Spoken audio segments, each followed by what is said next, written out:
दोस्तों जो ही गर्मी शुरू हुई है, बच्चों में उल्टी दस्त की समस्या बहुत हो रही है। पहले उल्टी होती है, साधारण सी दवाई देने पे रुक जाती है, फिर दस्त शुरू होते हैं जो 3-4 दिन रहते हैं।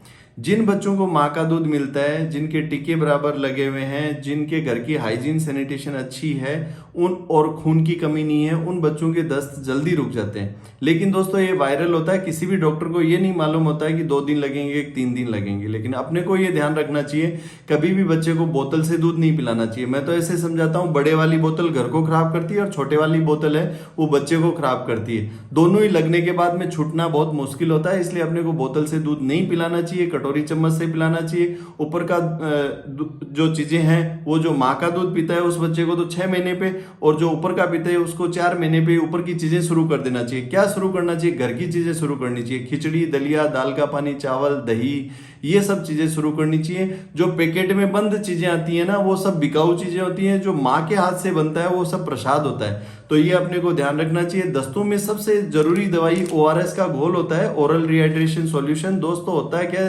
नमक और चीनी को एक साथ देंगे तो जो ग्लूकोज है अपनी आंत में सोडियम और पानी के एब्जॉर्प्शन को बढ़ाती है। इसलिए यही सबसे इंपॉर्टेंट दवाई है। ये दुनिया में सबसे ज्यादा मौतों को बचाने वाला जो दवाई है वो ORS का घोल होता है। वो ऐसे बाजार में मिलना चाहिए जैसे गुटखा की पुड़िया मिलती है ना, सब जगह लटकी हुई। मेरे हिसाब से तो ऐसे सब जगह ये मिले तो अच्छी बात होती है ना।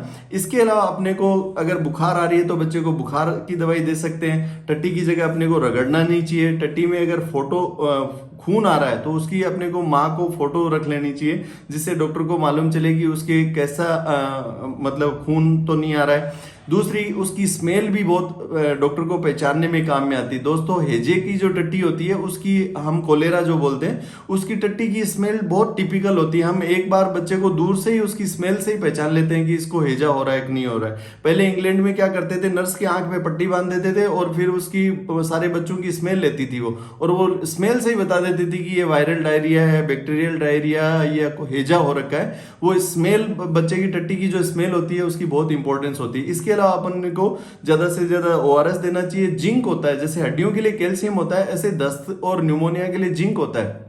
तो 14 दिन का कोर्स होता है जिंक का।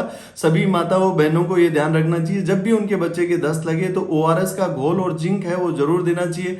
तो कभी भी लोपेरामाइड नाम की दवाई आती है, एक रिडोल नाम की, वो गोली कभी किसी को नहीं देनी चाहिए। वो नीचे से पेंदे को बंद कर देती है और पेट फूल जाता है और उससे बच्चे को नुकसान हो सकता है। इसलिए अपने को कभी भी लोपेरामाइड या रिडोल नाम की गोली नहीं देनी चाहिए। ORS और जिंक का घोल देना चाहिए। बुखार आए तो बुखार की दवाई देनी चाहिए।